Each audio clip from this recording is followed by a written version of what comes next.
Warning, this podcast was produced by two men who still think that swearing is both big and clever. As a result, it contains quite a lot of it. Therefore, this podcast is not suitable for children, unless they're really fucking cool children. Stop the press! Yes, people, it's Dave Fenson with another very, very short, very, very important episode of Pop Collaborate and Listen. As always, I'm joined by Mr. Krista Greer. Yes, indeed. How you doing, man? I'm not too bad, man. I'm not too bad, but obviously just needing to pour out this information for the fans, because turns out this is an extra bonus addendum to the E17 episode. Yes. First of all, thank you so much for everyone that's been in touch. The response to the E17 is what I would describe as disturbingly we were not expecting strong. Quite so fervent a response to this one, yeah. Yeah, somehow it's at like our highest number of first day downloads. It took us into the top 10 of our category in Apple Music, which we don't normally get to. And fuck me, guys, you love an E17. And our Instagram posts got liked by Terry from E17. Yes, indeed. Terry from E17 liked our post, which we were both happy about, and we're fucking shitting ourselves. He listens to it. Yeah, exactly. Dave noticed it, and he sent me a message going, "Shit, Terry's just liked our Instagram post." And I was like, "Oh, you fucking bastard. I can't believe he's done this."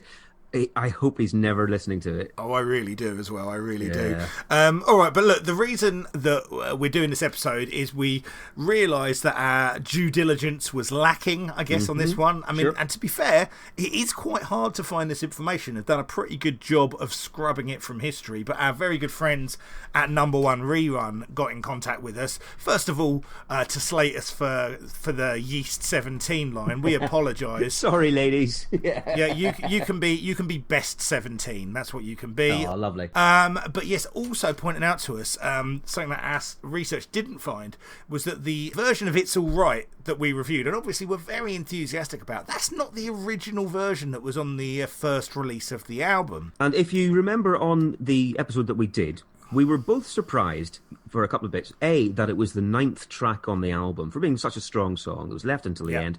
And it was the 6th single to be taken. And we both wondered why that was, because it was such an obvious big single and some of the other ones in between were a bit rubbish.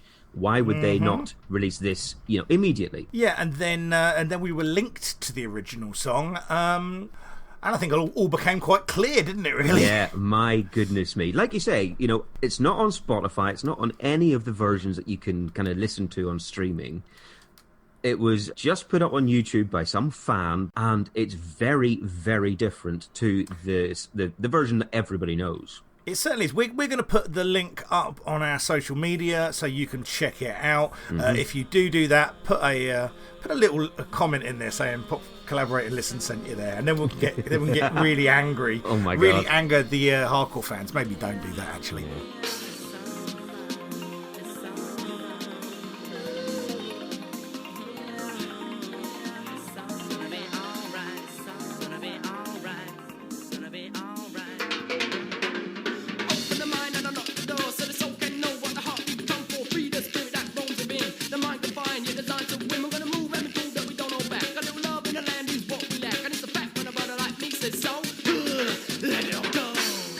I mean, it's an odd song, man, because everything that's good about the single version is missing from this version, wouldn't you say, Krista? Absolutely.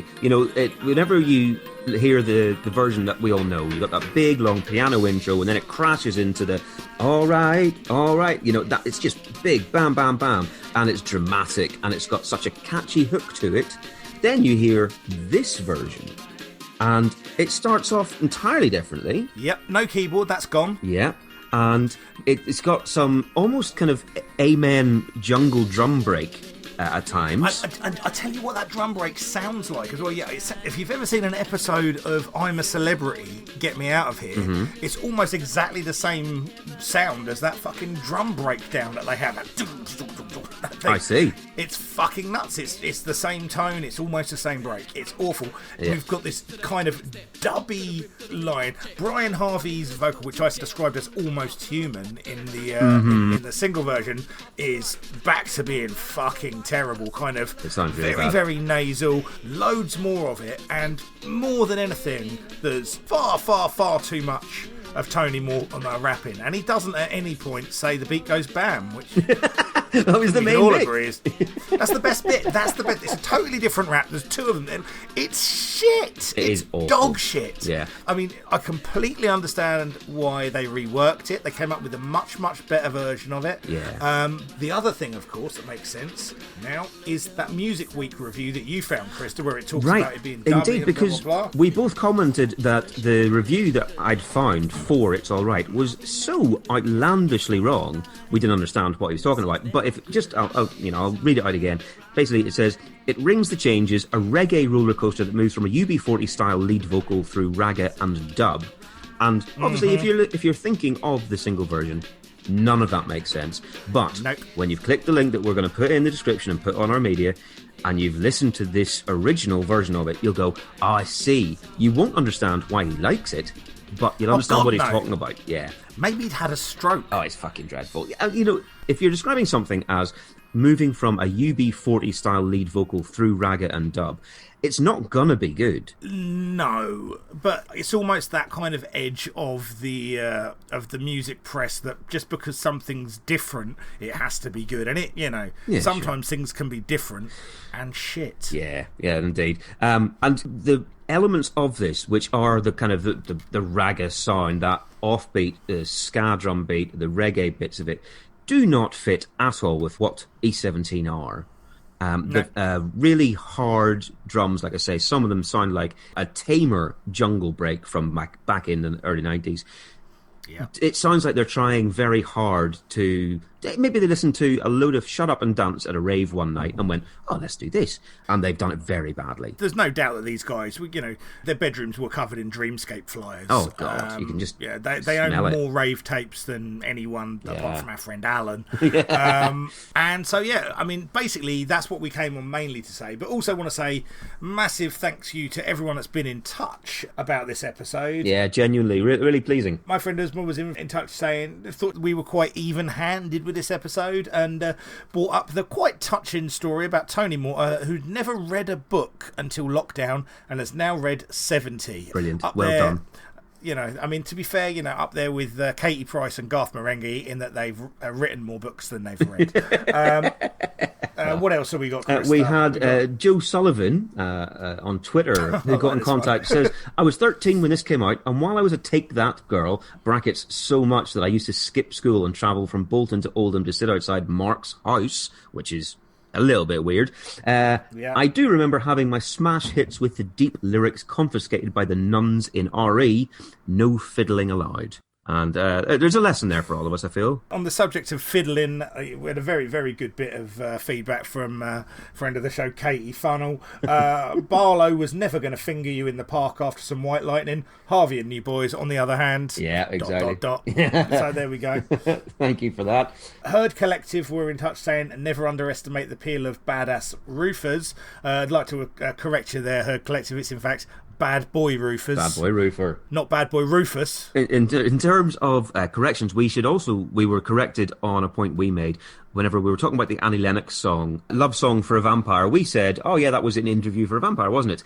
No, we were wrong. It was in Bram Stoker's Dracula. But that was just like a nice little correction someone sent in. It was our friend Mariana that sent that one in, who's got a very, very gorgeous puppy. So shout out to Mariana and Cassidy. And the one final thing I will say is when I listened back to this episode, I was disgusted by how many easy songs I didn't get. And I will say, in my defence, I was crashing badly on my ADHD medication. Indeed. Because we recorded it quite late. It was night. Very late. But I got them all first time on the second time round, which I appreciate. Is less impressive, but I was like, I recognised them immediately. Fuck it. What can you do? Happy days. That's all we really wanted to say, was to point out to everyone that you need to listen to this version because it's insanely bad, and it makes more sense now why some of the things that we read or were told about make a little bit more sense in context. Right, I'm off now, Krista, because it's Monday night and it's time for me to bubble a bath. I'm going to bubble a bath. Oh, I'm going to bubble a bath. Going to put the matey in the bath, the bubble a bath. Oh, bubble a bath. You have fun with your bubbling the bath, my friend. That'll do for now, though. We will be back as normal next time with Lenny Kravitz. But until then, it's been a pleasure. See you later.